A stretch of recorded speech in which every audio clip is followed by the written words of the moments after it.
Welcome to ASCP's Health Plenary on the Future. So I'm Dr. Blair Holliday. I'm the Executive Vice President for ASCP.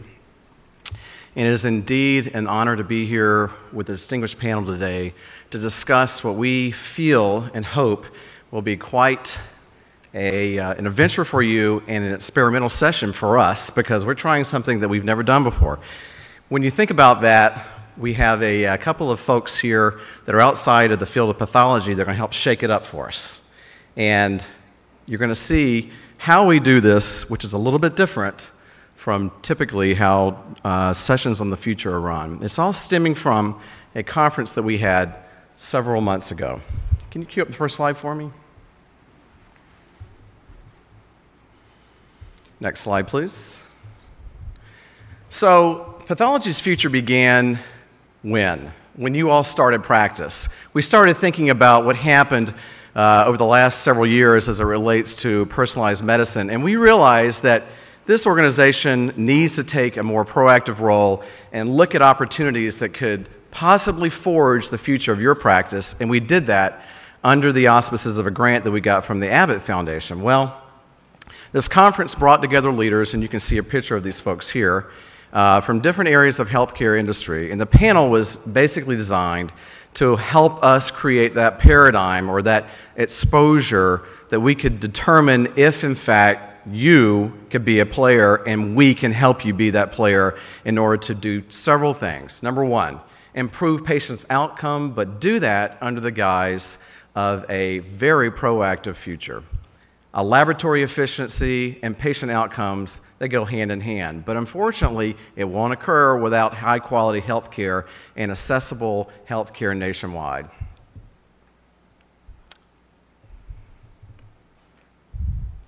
So there's been several task forces that the ASCP has been involved in. I'm not going to go through the litany of these, but I'll start at the beginning and just tell you that as far back as 2005, the Soliloquy of Task Force has been framed around what we refer to as the future.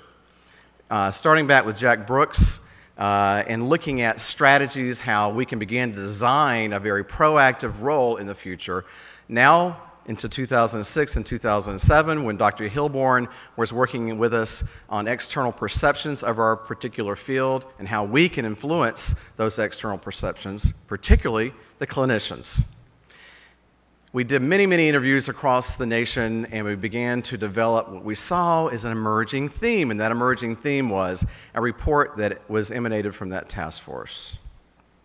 So here are the conference topics that emerged from our Futures Conference, and you're going to see some of these topics touched on today, but we're not going to go into all of them. But I want to summarize a couple of points for you. Number one, the development and the role and the impact of new technologies in our profession is dramatically emerging, and we are in an age where we're going to have to be part of the solution. And if we're going to own that space, we have to decide how. Increasing involvement in patient care delivery and the guidance and the development of medicine is going to occur many, many ways, but personalized medicine seems to be the buzzword of the day. Personalized medicine, genomics, informatics, all these are merging together into a paradigm that we feel is absolutely essential for the future of our practitioners. Employing and using this laboratory data in order to prevent things such as overutilization of laboratory tests, particularly under a capitated system that's coming down very rapidly in healthcare reform. And then, of course, all global efforts to ensure that international standards and quality are protected. So we're going to play a central role in the following areas. And the first is HIT, or Health Information Technology. What does that include? It includes areas, of course, in informatics, electronic health records. How is pathology going to play a central role in that? What can we do as practitioners in order to make sure that we, in fact, protect the patient? And that merges right into error reduction. And error reduction and comparative effectiveness research is the area for which this organization will be focusing a great deal of its activities. In fact, we'll be launching a Center for Health Services Research that is going to be centered particularly around how we can guide clinicians and our practice to prevent overutilization. Clearly, new technologies will play a key component in this. Well, Molecular diagnostics, as we know, is one of those areas that we would like to continue to practice in, but it's emerging so quickly and rapidly, particularly in the age of whole genome extraction and analysis of all the component parts of DNA, that we have got to step up to the plate and decide if we're going to be owners in this domain. And the health system changes, particularly as healthcare reform is in front of us and the accountable care organizations, or ACOs, help mandate where and how we're going to be funded, is going to be a huge impact in how we practice and how we staff our laboratories. And then lastly, the public health concern and making sure that our clinical laboratories do interface on the public sector and do interface in a mechanism that is driven by the sector of the patient that we refer to as public health. So questions to address in the future emerged. And some of those things that we discussed were the following. Who's going to transform pathology? Who's going to own this? And how are we going to help the advancement of that cause? How can pathology organizations lead? How can we work together with other organizations, particularly in a federated manner, to make sure that we, in fact, are speaking for the profession collectively? We don't practice in silos, and neither should organizations. And what can we do in the next year to advance the cause and help with the solutions to make sure that laboratory medicine, in fact, is facing the future today? We have to establish a more proactive leadership for pathology. And we can do that, but we have to do that by looking for transition and transformation. And these are the buzzwords that you hear a lot these days, particularly as we forge ahead with these new initiatives around personalized medicine. So recommendations that emerged out of this conference were the following: that it's agreed that there's a shared vision on what we need to do is what we have to balance around what's best for the patient. And we've got to step outside of our comfort zone, and we've got to be prepared to promote those products and services that meet the patient's need. They meet the needs of what's best for the patient. It's got to be outcomes-based, and it's got to be under the factor of how we determine what best data is used. And engage the decision makers. And those decision makers are from myriad sectors of our environment, from hospitals to the government, from the community, all in order to improve that internal or external perspective and demonstrate that we, pathology and laboratory medicine, is a service, not a commodity. So the imperative that began to emerge was that proactive leadership will help drive that transformational change. Active participation in the healthcare decision-making team, being prepared, being outspoken, and as Dr. Mark Stoller said so eloquently in his opening address, be prepared to speak up. And doing so will help us close those gaps in the healthcare system all the way from test utilization to health information systems. And remember, each of the things that we do are going to be scrutinized, and they're going to be scrutinized under a system of cost effectiveness, or a system of healthcare of cost effectiveness. We have to drive the data to determine how, in fact, we can influence and work with our third-party payers at AL to make sure that that system utilizes pathology as the backbone of its decision-making. So today's panel is sitting on the stage for you, and again, this is a vast array of experts from different panels and different walks of the healthcare sector. Now, again, not necessarily only from pathology. Let me introduce some of them. Dr. Mark Stoller, our current president, who serves as Associate Director in Surgical Pathology of Cytopathology at UVA. And you've had an opportunity to hear his message and his leadership focus, particularly as it's governed around patient-centered advocacy and how pathology and laboratory medicine must evolve in order to meet that patient-centered advocacy. Dr. Stoller, if you'd raise your hand, please. There you go. Dr. Steve Bernstein, the Director of Quality Management, the program at the University of Michigan Health System.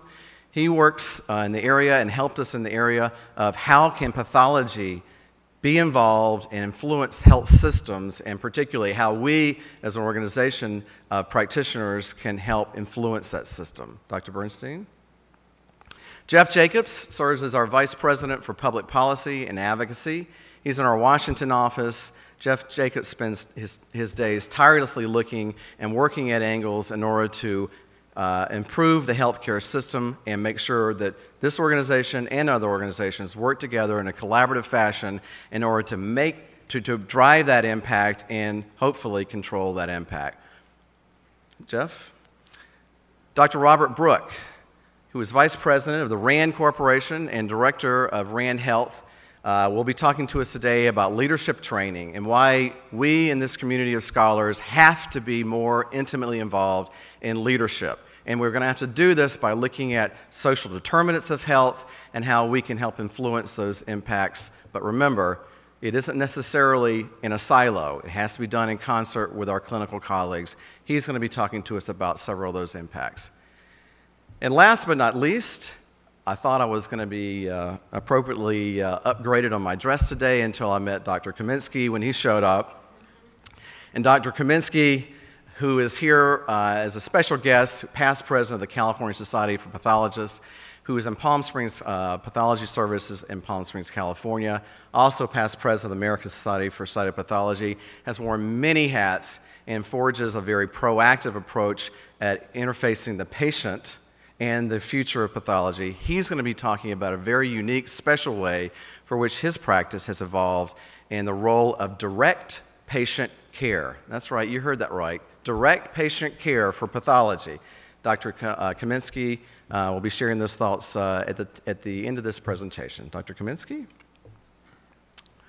So, I'm going to introduce the first speaker. Each of the speakers is going to speak to us for about 5 to 10 minutes on their goals and how they see the future of this organization, the future of our profession, and the future of our collaboration with other organizations impact the future of pathology and laboratory medicine. And they're going to do that under the guise of what they consider to be a very proactive, forward-thinking manner. And the first person I'll introduce is, in fact, our esteemed president, Dr. Mark Stoller. Mark.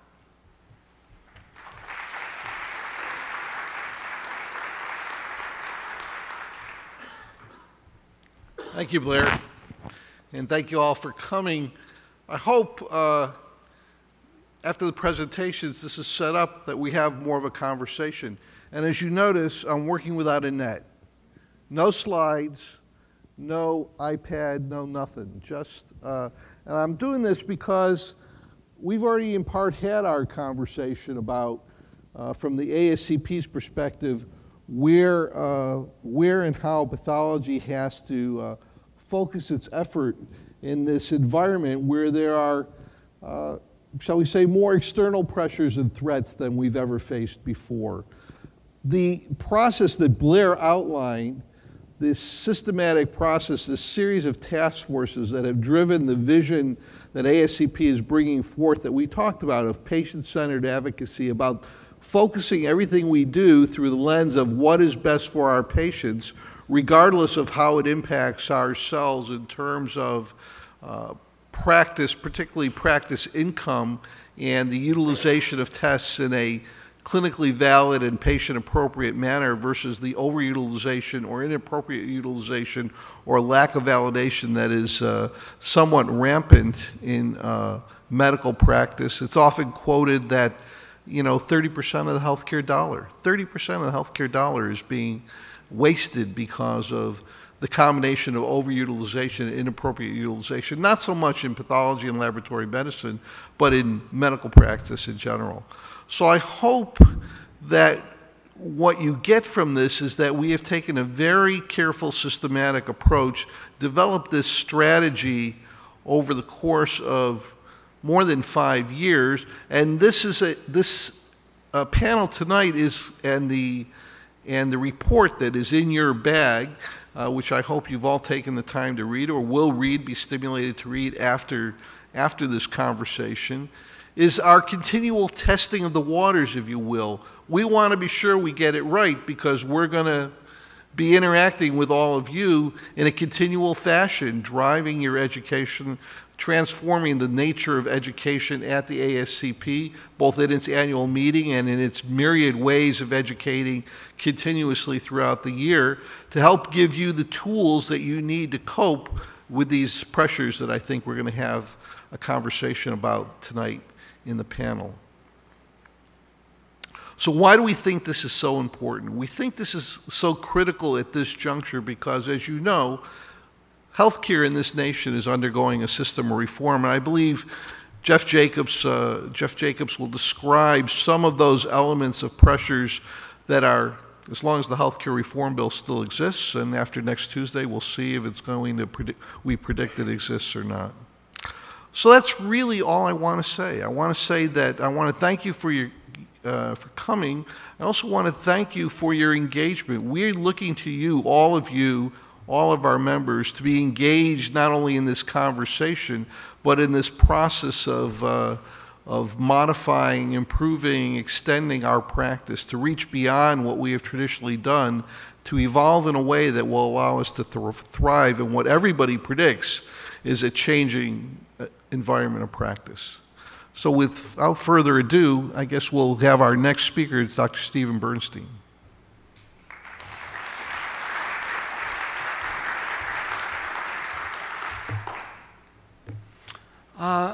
Good afternoon, and it's a pleasure to be here to speak with you. As you heard, I'm a general internist, and what I was asked to talk about is what I, as an internist, would need from you as pathologists. And, whoops, if we can go back. It really boils down to these points. I want you to provide tests for me that are appropriate, they're safe, they're timely, accurate, easily obtained, transmitted correctly, integrated with other information, and of course, they're inexpensive. If you can supply that, you'll make my day. You'll make the days for my patients as well. But I want to bring this to a clinical sense, and so this is just, a patient to think about. WA, 66 years old, he's anxious, he's got a bunch of medical problems, lives in New York, has a house in the Hamptons, comes out to LA occasionally for doing work on movies, he's got doctors all over the place, and he gets a lot of different tests done. And when he gets these tests done, they get done, and done, and done. So in March, he had an LDL-C and a C-reactive protein in New York, and in April, he had a point-of-care A1C in the Hamptons and an LDL test. May, he's in LA. Guess what? They order the tests again. Just keeps getting all these different tests done. Well, the critical question that I ask as a clinician, and that you should be asking as pathologists, is all that testing necessary? Do we need it for screening? Do we need it for diagnosis, for management of the patient? Are we ordering the correct tests for our patient? Well, there are guidelines out there to tell us what to do. They're developed by clinicians, and often pathologists are not part of the group who are helping to develop those guidelines. But guidelines are helping to drive medicine today. Guidelines are favored by insurers and payers to reduce costs. Dr. Hilborn told us that earlier this afternoon he was doing battle with Blue Cross for you in terms of cystic fibrosis testing, where they're refusing to pay for genetic testing on that.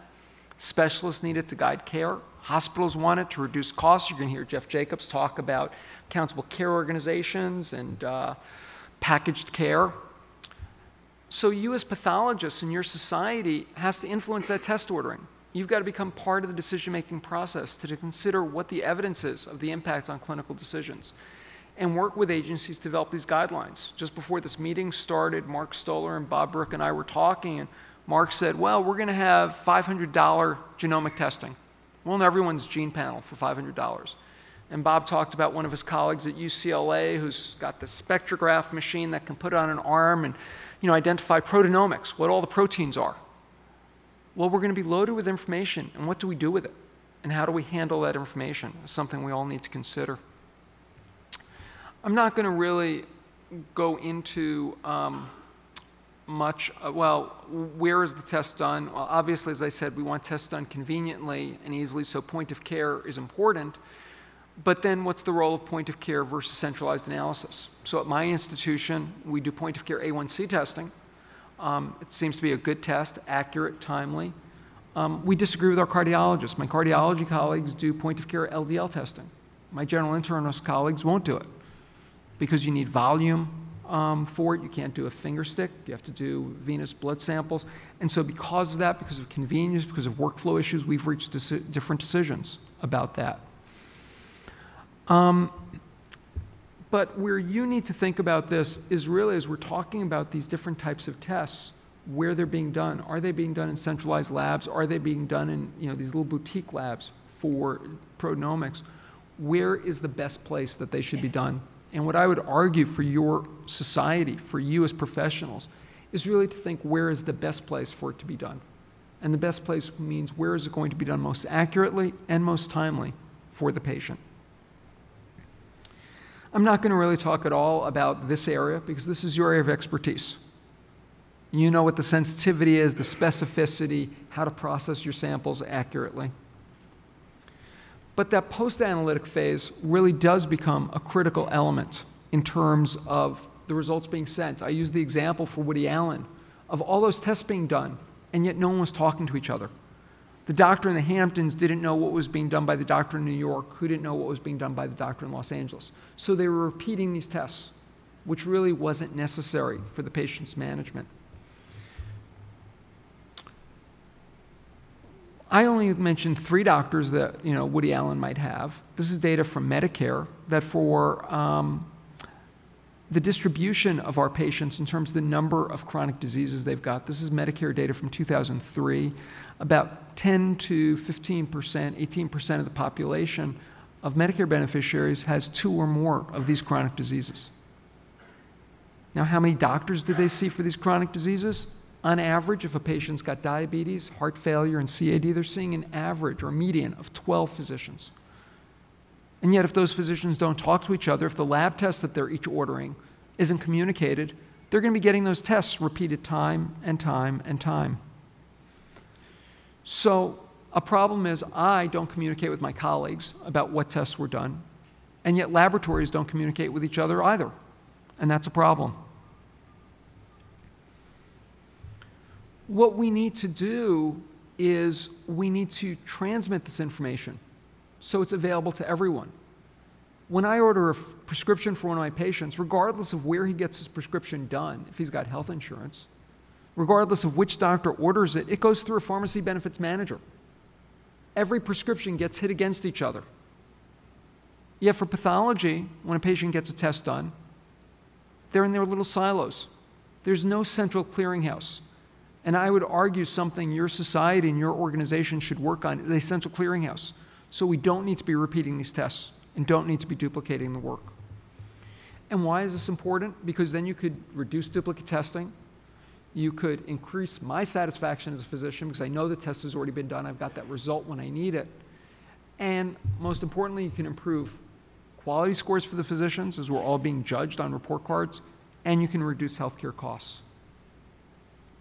And this is just really a lead-in for Jeff's talk when he's going to be talking about how accountable care organizations are going to become critical in terms of reducing our overall cost structure. And so how do I want to conclude? What I really want you to focus on is to think about what the unique value you as pathologists or pathology professionals brings to the question, and to think about what that unique value is. You're going to lose on the issue of the commoditization of pathology testing. Whether I get a sodium done from your lab or centralized lab, it doesn't really matter. It's a commodity. And what you really need to do is think about what that unique value is. And I conclude with 2 examples from other industries. How IBM reinvented itself. IBM, became famous because of its mainframes, and they would service those mainframes. And now I think over 75% of IBM's income comes from intellectual work, working with users to how to use that information. I trained in Pittsburgh, the home of the steel industry in the United States. And the steel industry kind of died in the US because it was cheaper to go to China to get steel made and even ship it across the country or across the ocean to make cars here. But what they've done is they've reinvented themselves to do specialized steel products that can't be made or can't be made as well elsewhere. And I think that's the direction you and pathology need to go in terms of trying to find that unique value for your services. And I'll turn it over to Jeff now about ACOs.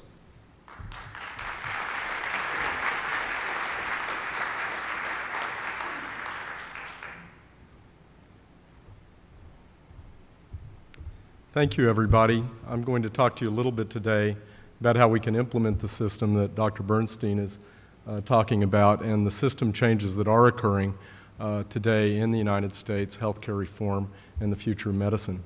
If we look today, we could look at a number of different changes. I think it's interesting. We can ponder for a second whether we're going through evolutionary changes, whether we're going through revolutionary changes, or whether we're going through necessary changes. And I put the French up here today, nécessité, because of what's going on in France today with President Sarkozy, who just raised the age of retirement to 62 from 60. And you see what's happening in the streets of France.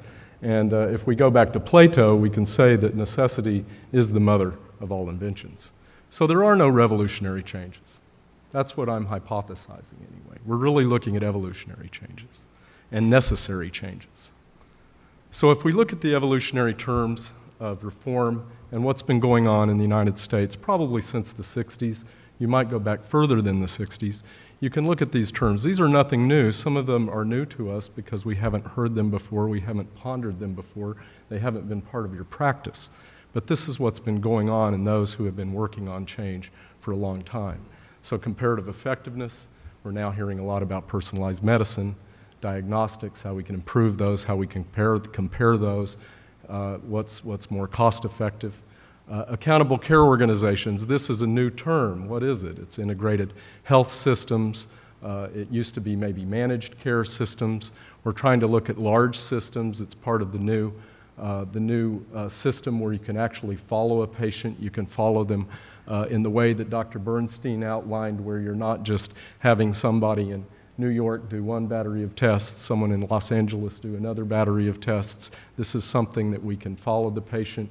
You can start to look at gain sharing or shared savings, where if you're actually saving money, then some of that money can be given back to the actual accountable care organization. It can be used as an incentive payment to providers and other healthcare professionals who are working in that system.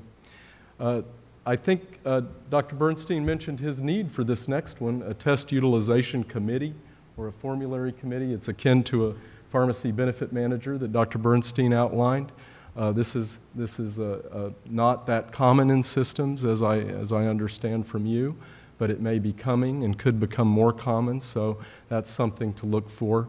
I know that now, I heard today that about 60% of all physicians are now salaried, so this will allow, even though fee-for-service is still driving those salaried physicians, as this moves up and ratchets up and becomes larger in percentage, you got more of an opportunity to move away from fee-for-service. So that's an opportunity and also a challenge for all of us and for the system itself. Pay for performance. You've been hearing a lot about this, and pathology has a lot that they have to do to come up with outcomes measures and the like to be a part of this pay for performance system. Value-based purchasing, which I think is summed up best by value over volume. And that's going to be a part of the healthcare reform system, and especially at the hospital level. And then bundled payments for episodes of care involving physicians, and moving more to a bundled payment system. And we're going to be looking at demo projects in the healthcare reform measure, and I'll talk about those in a little while because those are coming. These are the evolutionary implications for pathology. Again, nothing new here for you, I believe. Personalized medicine, molecular diagnostics, digital pathology, telepathology. Again, think about 10, 15, 20 years ahead. Incentives for reductions in unnecessary testing. That was, again, a little bit about what we talked about in gain sharing or shared savings, what they're talking about in accountable care organizations. The diagnostic wing of the medical home. I think you've heard a lot about the medical home and working with other clinicians, especially primary care physicians, and what role will pathology have to play in that, and we can be the diagnostic wing that can help improve care, reduce unnecessary testing. And complete integration into the clinical team. This is a real opportunity for pathology to really integrate into the clinical team, for you to be recognized for the good work that you do every day, to take our lab professionals and to raise them up and for them to be a part of this clinical team. Once you move away from fee-for-service, which is very scary, but once you move away from fee-for-service, there's many things that are possible, many, many opportunities for this field.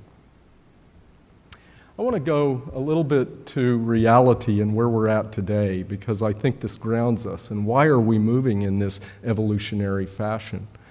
If you look at both Democratic and Republican Congresses, 2003 to 2010, The Congress has kicked the proverbial can down the road and implemented overrided schedule cuts in the sustainable growth rate, which has now put us in a place that in December 1 of this year, physician pay will be cut by 23%. Now think about that. There's an election on Tuesday, and there's a cut due on December 1. I think that calls for a lame duck Congress.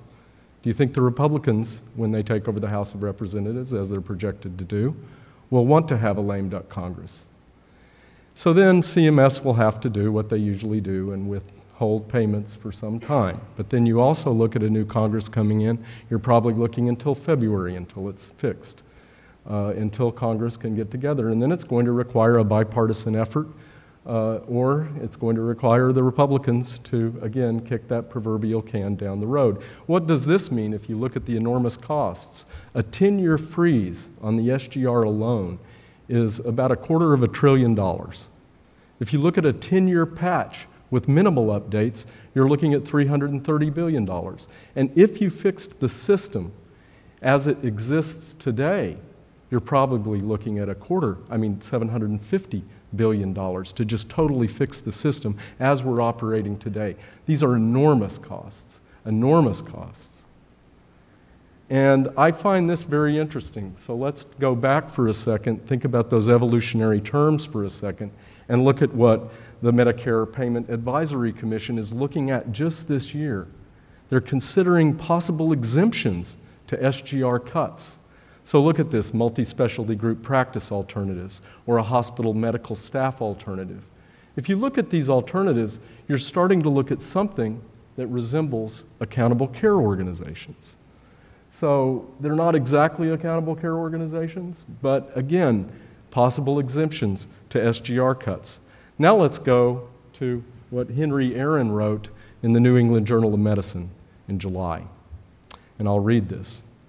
The prospect of allowing all or most of the fee cuts implied by the SGR to take effect could one day be used to encourage physicians to join accountable care organizations, promote acceptance of bundled payments, and elicit cooperation with other health system reforms. So let's go through the Affordable Care Act. Let's go through a timeline. If we look at this year, the Patient-Centered Outcomes Research Institute is now in place. It's been funded through stimulus dollars, and you're looking at $500 billion to do comparative effectiveness research. A National Quality Improvement Strategy by AHRQ is due to Congress in 2011. They're going to be looking at all of these system reforms that we've been talking about, accountable care organizations, pay for performance, quality incentives. This is an incredible linkage with everything that's been talked about before. Hospital value-based purchasing program is due to go into place in 2012, and a Medicare shared savings program utilizing ACOs, a demonstration project, is due to go into place in 2012. And then the dreaded bundled payment demo project that is due to go into place in 2013. And then the Independent Payment Advisory Board. This is really MedPAC with teeth. They will have increased power over time, so if you're looking at 2013 to 2018, by the time you get to 2018, you're looking at a very, very powerful independent board that will be able to make decisions about physician pay, about the health system as a whole. So we're looking at enormous changes. These are not revolutionary changes. These are evolutionary changes and necessary changes. So with that, I would love to turn it over to our distinguished speaker from the RAND Corporation, Dr. Brooke.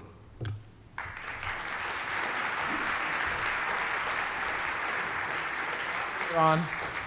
Is the lavalier on? Can you hear me? All right. This is very easy. I'm going to tell you that pathology has not played at all in terms of having any trained people that really understand health policy and health services research, and it's a doggone shame. One of your past presidents, Lee Hilborn, was a clinical scholar at UCLA. Steve Bernstein is a clinical scholar was a clinical scholar at Michigan, and John Ball was a clinical scholar at Penn. But only one of them, I think, was a pathologist.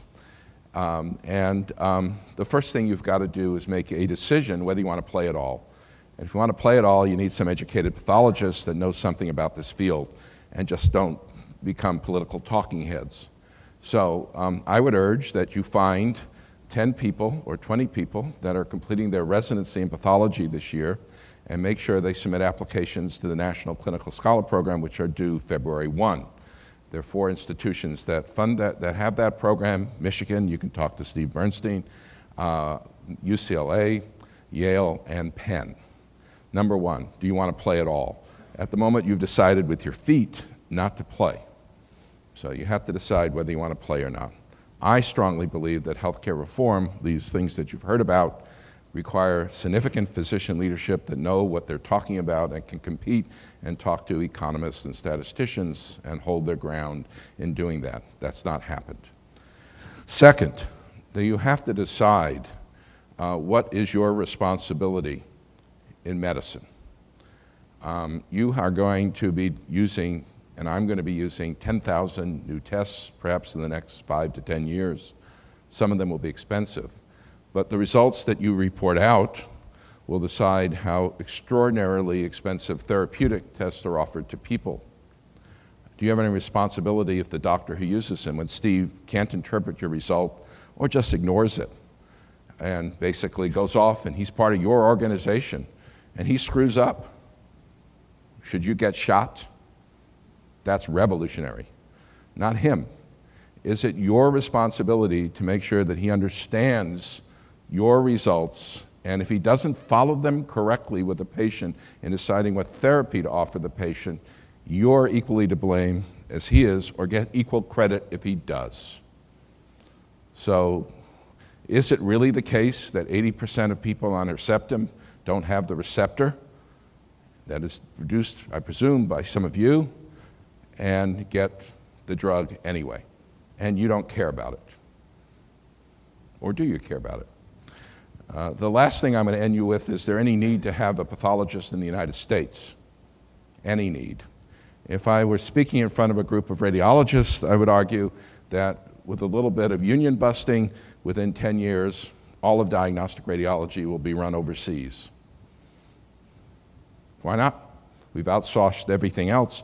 What do you do that requires you to be in the United States and not available and have backlogs of 2 weeks to do simple things that should be done in a day? With imaging and all the other technology, this is going to be revolutionary in medicine, not evolutionary in medicine, for one reason.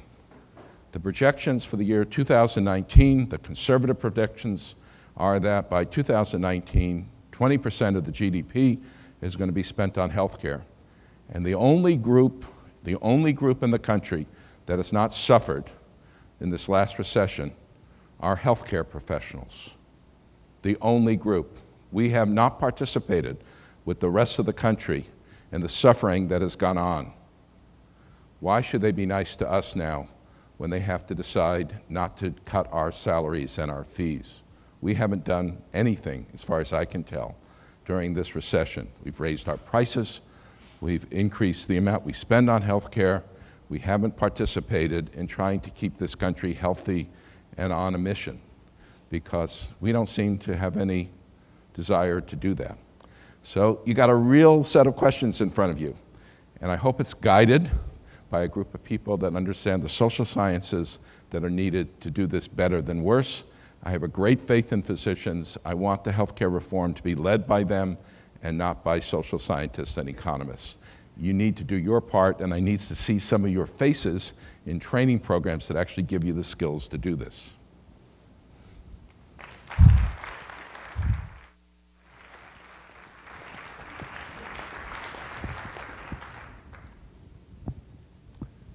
Well, I want to talk about the pathologist at the front lines, and I believe that my practice in Palm Springs is a good model for how the evolution of pathology is going to positively affect all of us and what our role is in the future of medicine. I have lived and worked in Palm Springs, California for the last 35 years. For 28 years of that time, I was chairman of the Department of Pathology of a rather sophisticated community hospital that had an academic flair. For the last 6 years, I have been engaged in the private practice of pathology, working as a surgical pathologist and cytopathologist, but thinking like a clinical pathologist. And that's because my practice is patient-centered, personalized, and patient-focused. And it was an easy and intuitive transition to make. Some of what I'm telling you will be based on experiential evidence and some on direct evidence from other resources. But I think the model works, and I'd like to share it with you. 3 years ago, the executive board of the American Society of Cytopathology was challenged with rethinking and reformatting what the scope of practice should be for cytotechnologists in the context of HPV testing, HPV vaccines, and the expansion of cytology services such as fine needle aspiration biopsy. A consulting group was engaged to look at this comprehensively, and the report that was issued after a very comprehensive investigation was something that really went beyond the expectations or anticipation of the board, in that it really showed there was a necessity for pathologists to change in a changing world in order to retain a preeminent role in diagnosis and therapy. Why was this? Because the traditional linear care delivery model was breaking down. Generally, a patient consulted a clinician, the clinician ordered a test or a biopsy, the pathologist was responsible for processing and interpretation of that, and then a technologist in that laboratory was assigned the actual execution of the test, and a report was issued. What is happening now, and I think that this is derived predominantly because of patient education, because of their sense of identity as a health consumer, and because of their desire to have direct clinician care, is that the pathologist is becoming the interface individual with the patient in terms of explaining the diagnosis or because of interventional techniques. As pathology becomes more interventional, and many pathologists now are engaged in ultrasound-guided fine needle aspiration biopsies and in bone marrow biopsies and acquisitions, I think that the contact with the patient becomes very much reinforced, and one starts to understand that the patient is an entire entity who really needs direct attention, and that we are not any longer to be dealing simply in body parts or samples. What will happen in the future is that pathologists will actually be transformed from clinicians' consultants or the doctor's doctor to clinical providers. And some of this will be motivated by a physician shortage that is really quite imminent in this country. So given that, what should be the portrait of an evolved pathologist? The evolved pathologist really should transition focus from the laboratory to the patient, so that what happens in the laboratory is an extension or microcosm of what is there for the benefit of the patient. Strong patient interfaces get established through interventional procedures, through direct consultative services, and direct patient education. Some of my patients consult me specifically to explain the meaning of tests that their clinicians have ordered and don't know why they ordered it or what the meaning is. So they will bypass the clinician in order to have a direct consultation with the pathologist and walk away feeling much more satisfied and educated. The evolved pathologist has to adapt new technologies directly to patient care, not just offer the technologies as a test menu and be engaged in all of the sophistication of the new technologies, but actually to take meaning out of those technologies and apply them to targeted therapies, prognostic indicators, and things that are actually going to benefit the outcome of patient care. The evolved pathologist has to be receptive to the fusion or merging of different specialized functions. For example, I have a very active practice doing ultrasound-guided fine needle aspiration biopsies. I have had to act as a radiologist in that capacity. I've had to learn how to interpret and read an ultrasound how to be able to translate what an image looks like in a CT or MRI to the ultrasound.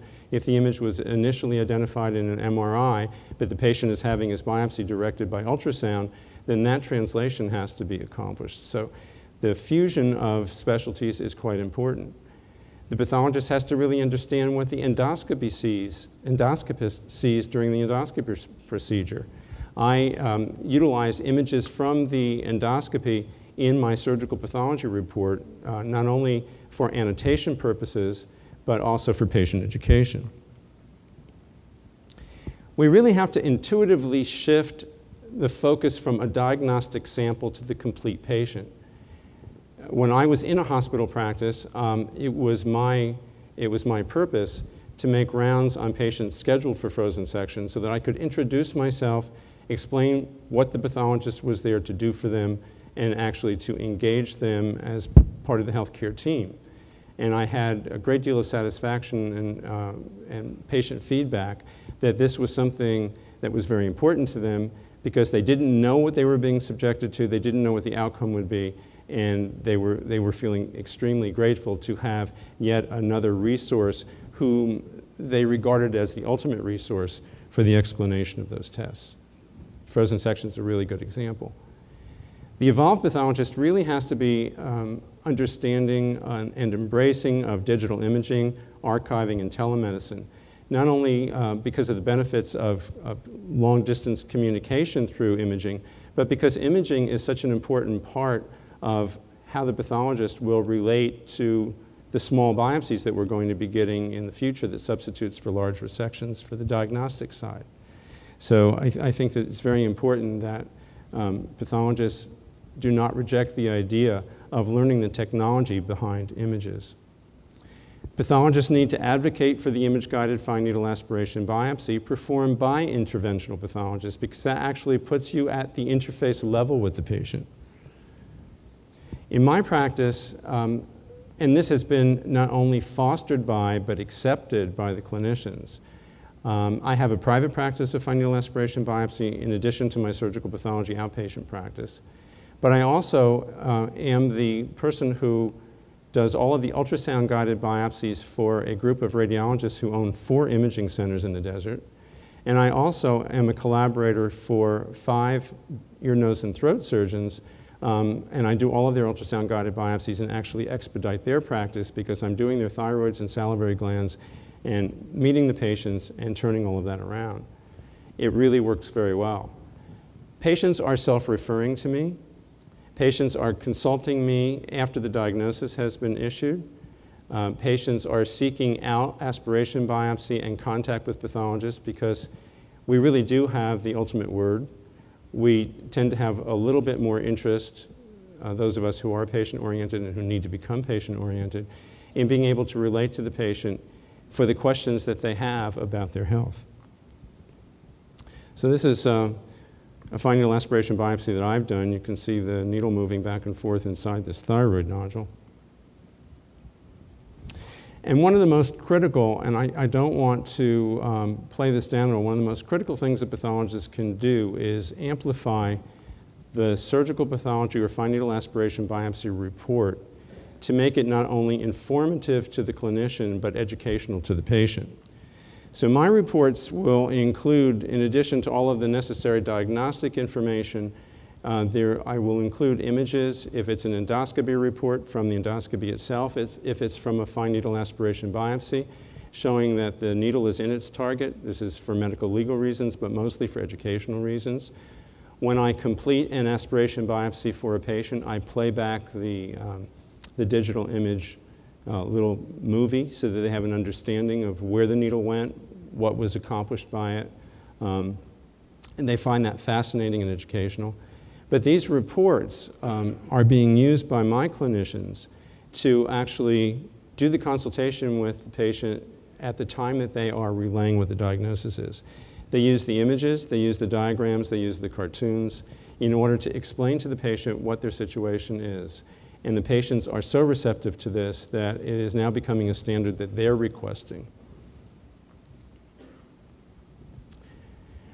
I think that the future is ours to own. I think that if we break our own barriers in terms of contact with patients, refocus to the patient, human-to-human contact, verbalization, communication, interest, dedication, what you'll derive from that is not only a tremendous contribution, but a terrific sense of accomplishment, invigoration, and satisfaction. The California Society of Pathologists is very happy to have welcomed ASCP to California, and we share in this global attitude of taking pathology to the next dimension, and we really are your collaborators in this. The best way to predict the future is to create the future. It's all within our hands to be able to do that. I'm a pathologist like everyone else. I've just made the commitment to myself and to my patients that I'm going to be a physician first and a pathologist second. Thank you.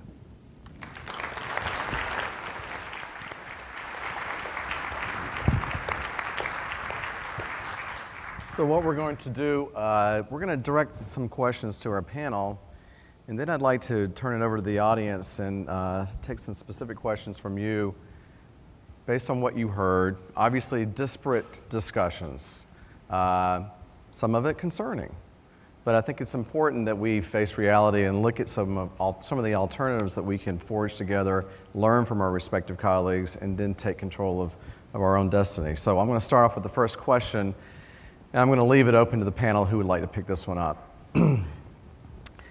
Pathology and laboratory medicine, as you know, got started under the auspices of the microscope. And a lot of the clinical sectors, even outside the microscope in clinical medicine, emerged as one-off tests because the microscope could not do those particular or fulfill the particular functions. Now, of course, in the age of molecular diagnostics and genomics, it's rapidly emerging, and you're hearing a lot about how these tests can best benefit the patient. But my question to anybody on the panel is, in an area where the emergence of a profession is mandating that we understand the science of molecular diagnostics and understand genomics in a very broad way, in a spectrum that's evolving quickly, how do we take control and bring those skill sets that are currently lacking in many of the areas of our pathology education, both at the resident level as well as our current practitioners? How do we bring those skill sets forward, and should those skill sets be part of the current paradigm of practice for our pathologists? If you're going to be part of a whole genome sequencing in the future, what are we going to do to educate our pathologists and laboratory professionals in skill sets that they don't currently have? All right, I'm going to pick on Dr. Stoller. Oh, good. Oh, good. I was hoping you would pick on me. Because I want to turn the question around just a little bit. Because we talk, you heard 10,000 new tests. And I would say, yeah, there are 10,000 new tests coming down the road, and we can sequence the whole genome for maybe $1,000 or $500. But one of the processes that is inherent in the adoption of that new technology and that complexity is the conversation, not so much a conversation, but I think this is a focus of where research in pathology and laboratory medicine needs to go.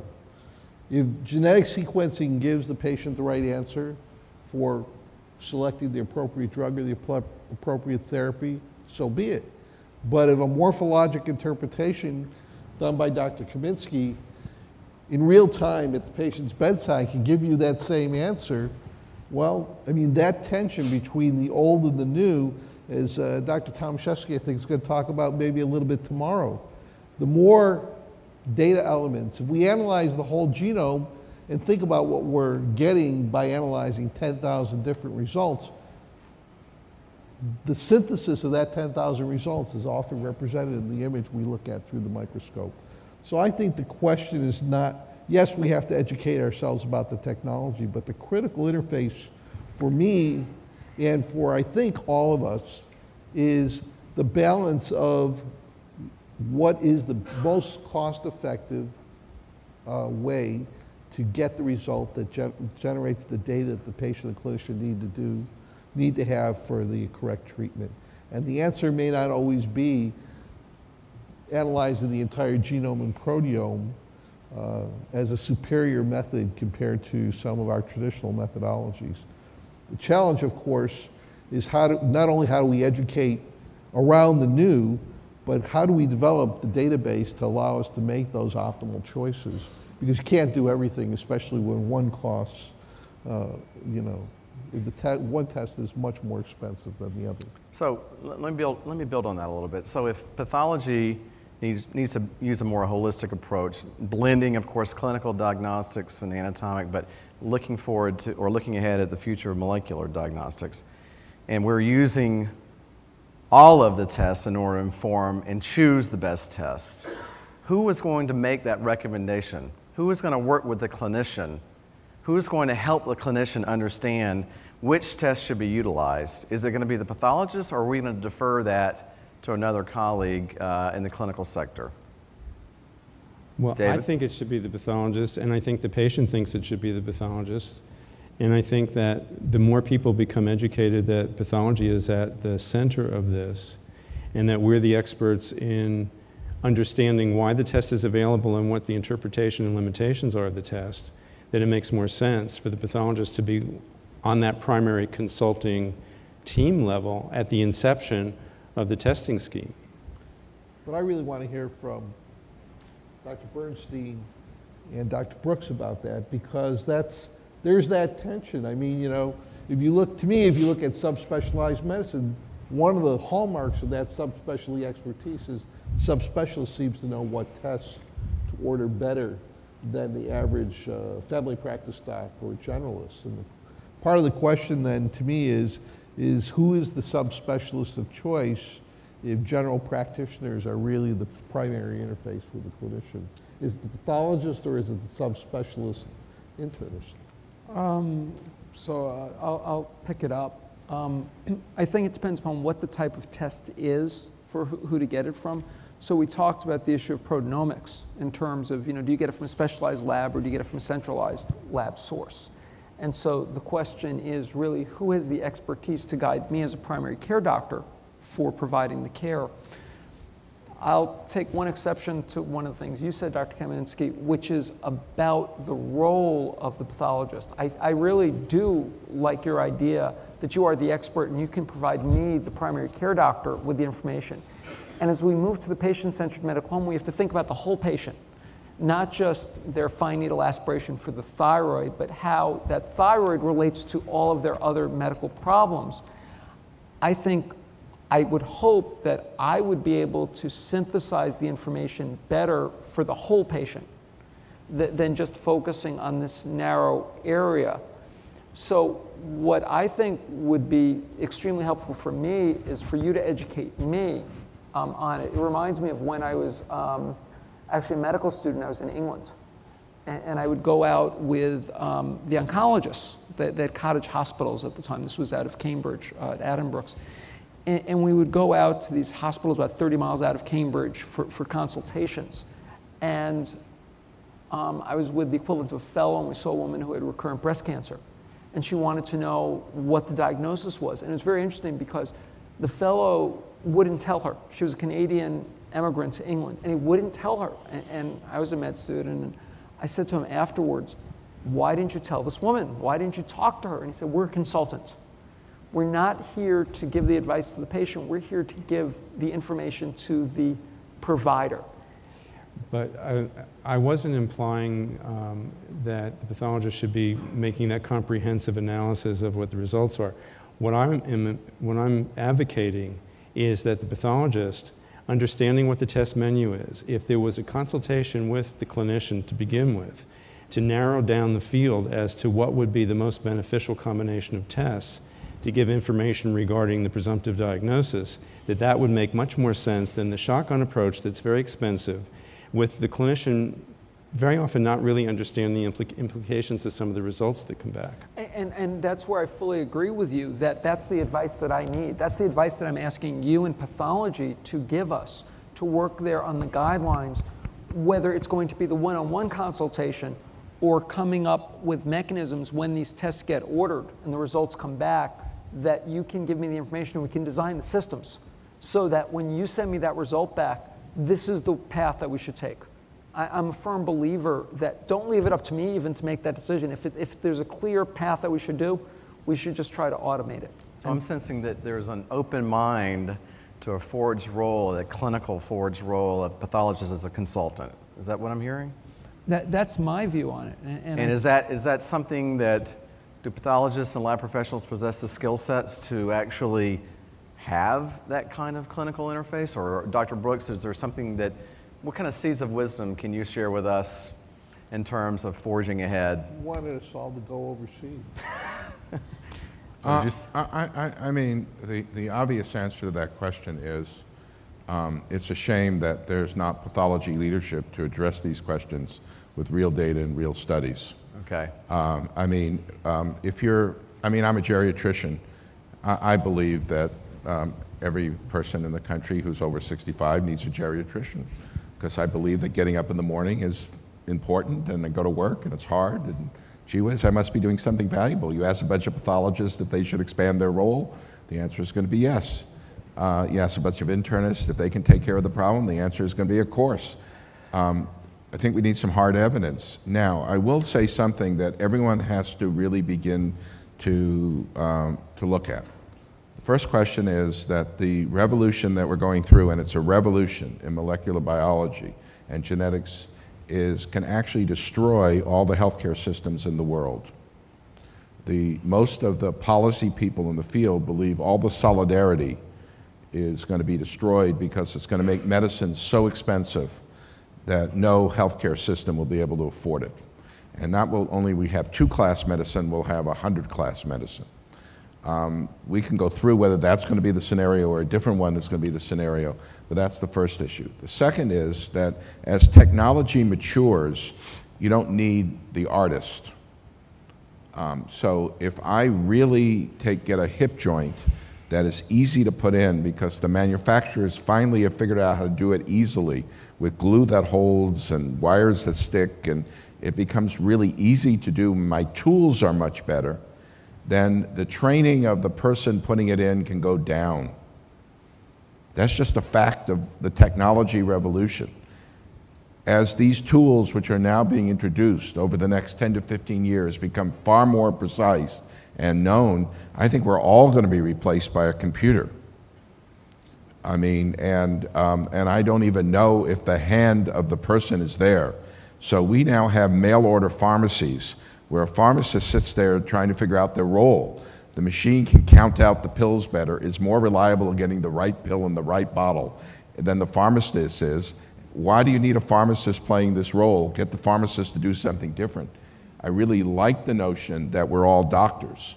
And if we're all going to medical school, you know, my future vision is that all of us have to find a role that will allow us to get more value for the patient care encounter.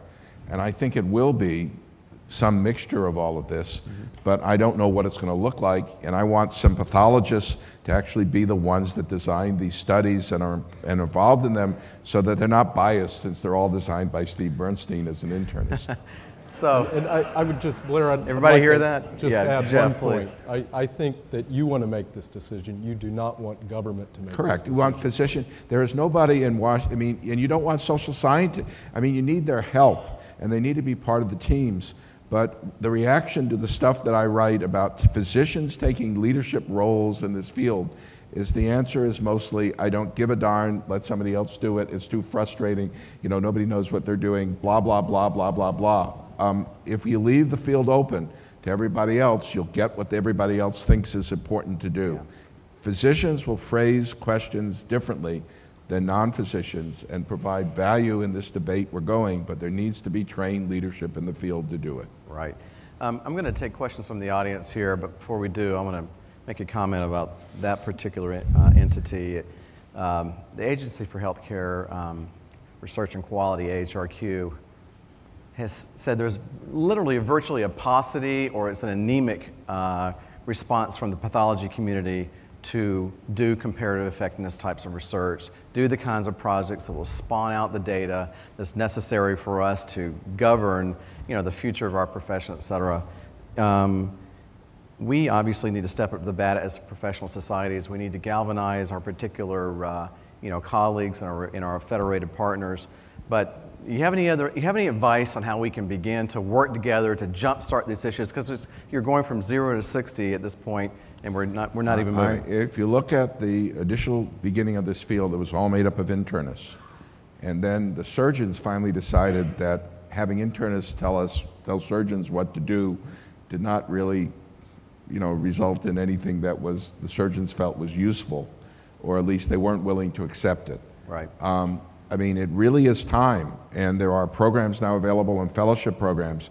You have got to do something to say that some of your best and brightest in the field of pathology have got to go on to get the kind of skills, stay in pathology. You've got to hire them. You've got to develop the infrastructure, all of which the chairman of pathology has not put a nickel in. I can only tell you that there are very few heads of radiology, pathology, that have recognized the need to produce infrastructure and funds to develop successful careers for these people in academic medicine. The surgeons have now done it, and they are now seeing enormous value from doing it. The internists have done it for a long time. It's a fundamental sea change in the way academic departments have to function. And I'm sorry to tell you that, but there are none of you out there that actually can compete with Steve Bernstein for a comparative effectiveness grant. That's a shame. Well, it's our job to step up and do that. We're going to take questions, please. Yes, Dr. Hilborn. Dr. Holliday. Yes. Thank you all for actually a very interesting discussion. And as I was listening to this, and one of the things that you said, and you actually came back to it as I came here to ask my question, was how important it is. What role can ASCP play in terms of leading the efforts of our specialists, pathologists and technologists, to be at the table? And actually the question or the issue that Bob raised and suggested, for example, that none of us could compete with Steve, maybe we could compete with Steve, but what I think that we learned by working as a team within laboratory medicine, how important it is that we need to work as a team as laboratorians and others. So when that grant is due, what I'm going to do is I'm going to collaborate with Steve rather than compete with Steve. But I think that the broader issue as we work together is how important it is for us to work with clinicians, with nurses, with other allied health personnel, with the government, with the payers, and others who are setting standards to come together, because in fact we don't need adversarial relationships. What we need is collegial relationships. And how do we work together? And I think the question that I would like to discuss is what role or what ways can ASCP really facilitate our profession being part of those collegial interactions? Is the question directed to me or one of your panel members? I'd let anybody take it. Okay, Dr. Stoller, would you like to take that one? I think the best way to facilitate the conversation between the specialties is for pathology to do what we've been talking about, to get out from behind the microscope, get out from the laboratory, go out and talk to the Steven Bernsteins of the world, the Bob Brookes of the world. ASCP is developing, and we've talked about it many times, the infrastructure to facilitate that conversation. The Institute for Health Services Research is exactly what Dr. Brooke, I think, was alluding to. The ability to not only develop the data, but to help train the next generation of pathologists to be able to bring out that paradigm of developing the best, in simple terms, the right test for the right patient at the right time, based on data, not on just opinionative or cost. But I'll just follow up on that, which is just that's the way these other societies and other specialties developed. They began, just like you're saying, that American Society of Clinical Pathology is developing your Institute of Health Services Research. When the American College of Surgeons wanted to do this, they got together with either ECRI or RTI or RAND or other organizations to begin developing it because they didn't have that infrastructure.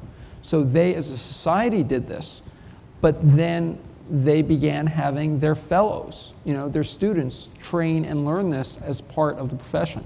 So I think it's really a halfway technology to be working collaboratively with these other groups till you start building up your own capacity. And indeed, these models that American College of Surgeons, American College of Physicians have already done, ASCP has already been talking to those. We're very much not about reinventing the wheel. If there's a known way to get to the end game being able to meld together the new 10,000 tests, the molecular diagnostics, the proteomics, et cetera, with patient-centered care in a way that keeps us all involved in patient care the way Dr. Kaminsky has described, that's really it's a long-term effort, but this is really where ASCP is going. One of my big concerns, though, is that the evolution of technology is going to be a distraction away from that direct patient care focus, because it can't be for everybody. It's not affordable, it's not practical, and it's not something that everyone needs. What everyone does need is that personal touch that I'm advocating. And so there has to be a balance struck between those. And I think that in terms of education, I think societies can make innovative changes in the way education is brought to pathologists, but pathologists have to, number one, be receptive to change and not be so complacent. And number two, some of the traditional ways of delivering education in residency programs, in cytotechnology schools and so forth, have got to really get out of the tradition and into the innovative. And yet I would just point out that one of the great benefits of technology is that technology can facilitate patient care. I mean, as you said, you used to have CT-guided FNA. Now most FNA is done by ultrasound guidance. Molecular technology is if nothing else, no different. I mean, molecular tests that will require highly skilled PhDs with magic hands now are, in cassettes, in machines that we can bring to the bedside.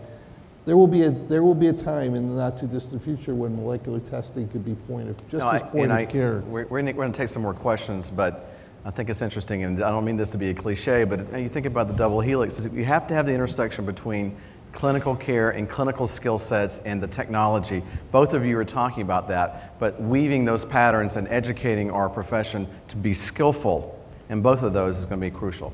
You had a question. My name is Nilesh and I'm coming from Stanford. My question is, do you envision any national health information system where a patient gets a national MR number, so anybody within the US, especially the physician, can get the information at any place so that we can decrease the redundancy in terms of testing and procedures? Are you asking about the residency program? Is that what you said, or? No, like for the health information systems. So, okay. Do you envision any nationalized system so that a patient gets a national MR number? So, being it anywhere in US, we can get access to the information. I mean, I'll just address that. I think it's a great idea. I think one of the problems we've got as a society is a national identification number, that there's a lot of concerns, I think, within our society about Big Brother or others having this ability to follow us. I think it makes perfect sense. It would answer the question I had about being able to just link all these pathology tests. But even now, when you look at Medicare data, Medicare, if someone doesn't work, their spouse may end up having the same number that they've got, and then you need to do linkages to try to figure out who the patient is based upon date of birth, gender, number. So that would be an ideal solution. It's a question whether it would get through HIPAA and the politics. I hear bioinformatics. I hear the need, the necessity for engineering more of a molecular genetic approach into our residency program. I think we're beginning to design a new paradigm here. I think the organization is clearly positioning itself to take a proactive leading role. I believe it's important that we work together with other organizations to make this happen. In fact, we are looking at federated models so we can all complement this and advance the future of pathology and laboratory medicine. Unfortunately, we're going to have to wrap it up there. I want to thank you very much for coming. Give the round of applause to our panel.